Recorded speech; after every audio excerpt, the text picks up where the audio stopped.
introduced a statement. By the year 2050, there will be 9.6 billion people living on Earth. In the year 2018, one American dairy farmer could feed 155 people, while in 1960, this number was a mere 26. As the population grows, the Earth's renewable resources deplete. This prompts the argument for sustainable dairy farming. Sustainable dairy farming is an integrated system of plant and animal protocol used as a site-specific application. According to the National Sustainable Ag Coalition, there are 5 guidelines. These 5 guidelines can be summarized into these 3 groups: environmental health, economic profitability, and social economic equity. But now that we have a working definition of sustainable agriculture, we can move forward into the past to learn about what got us to modern sustainable agriculture. In 1862, the establishment of the United States Department of Agriculture was passed. Well, agriculture had been a part of the American colonies since the time of the British. The USDA marks the beginning of modern agriculture. Also in 1862, the Homestead Act was passed. This act gave free land to anybody willing to migrate west and farm the land. This began a great migration west and an increase in American dairy farmers. At the turn of the century, the first Meat Inspection Act had been passed, promoting safer food choices for the American consumer. Also during this time, more agricultural science was expanded in order giving farmers new ways to do things that they had been doing. The Food and Drug Act was passed. This is a landmark in food safety in 1906. At the end of the Depression, the Soil Conservation and Domestic Allotment Act was passed. This act linked farms with conservation efforts in order to move towards a more sustainable America during the growing times. In 1964, U.S. Code Title VII, Section 1303 was put into act. This gives us our modern-day definition of sustainability. And in 1971, the Environmental Quality Improvement Act was passed. It was noticed that man had made many changes to the environment, and this act gave them a way to uphold these new regulations. America's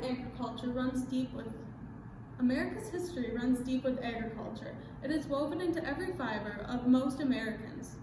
Next, we will look at the methods, benefits, and costs of sustainability. While there are many options, I have chosen 3 to highlight today.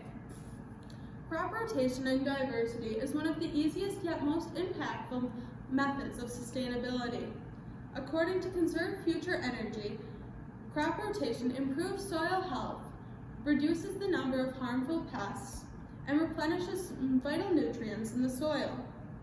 The National Institute of Food and Agriculture, or NIFA, a branch of the USDA, says that beneficial nutrients thrive better in ground that has been rotated or experienced plant diversity. Water conservation is very important to all, not just farms and people. We use water every day for our showers, drinking, and our animals.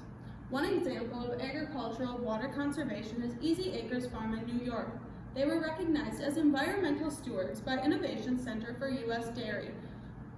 For 2 decades, they have checked the waterways around their farm to make sure that there are no harmful toxins or pathogens affecting their farm or their communities, as they live in the middle of a very large water table. Lastly is the Integrated Pest Management, or IPM. As many of us know, pesticides are one of the leading toxins in agricultural practices. IPM offers a safer alternative of biological, cultural, physical, and chemical tools. This leads to improved plant and human health and depletes economic risks. There are many benefits, more than I even have listed on here today. I will be covering 4 of them that I feel are the most important and the most relevant arguments. Conservation.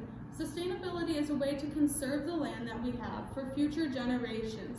This means that we monitor air, land, and water resources and watch how we use them, that way we're not using too many or polluting any of them. public health is one of the most vital arguments for sustainability. It encourages agriculturalists to avoid harmful practices when raising their food or animals, as well as protecting waterways. That way, people are healthier and we take down the health risks. The cost to farmers these days are not making very much money. The cost to farmers can be significantly reduced by using sustainable dairy farming, as it uses less fossil fuels in creating the product and less fossil fuels in transporting the product. Animal well-being is the most relevant argument for sustainability. If the animal does not have clean water, clean food, or ample space to lay down, they will not produce as they are supposed to, whether that be dairy cows producing milk to a high enough quality, or meat animals producing meat to a high enough quality. The list of costs for sustainable agriculture are small. Downsizing of operations means taking a look at some of these bigger farms and saying you need to get smaller. And sometimes that isn't economical for them. Like the farmer needs to have a large farm in order to make the money that they need to use. This also leads to not using all of their land. If you have 20 acres of land and you're only using 10, you are not using your land to the best of your resources. And then this means income cannot be made as easily, which not only is detrimental to the farmer, but also to the United States economy. The U.S. economy relies heavily on dairy farming. It accounts for 1% of the gross domestic product, as well as generates $628 billion every year. It also is important on the employment end. It creates 3 million U.S. jobs and $159 billion in wages that can be funneled back into the United States economy, according to National Farmers Union. After reading many articles on sustainability, I would like to urge farmers to take a look at what they are doing with their farm. Can they make it better for the future? Whether that future lies in the hands of another generation, or if the future is uncertain, any steps towards sustainability can help America's lands thrive. Thank you.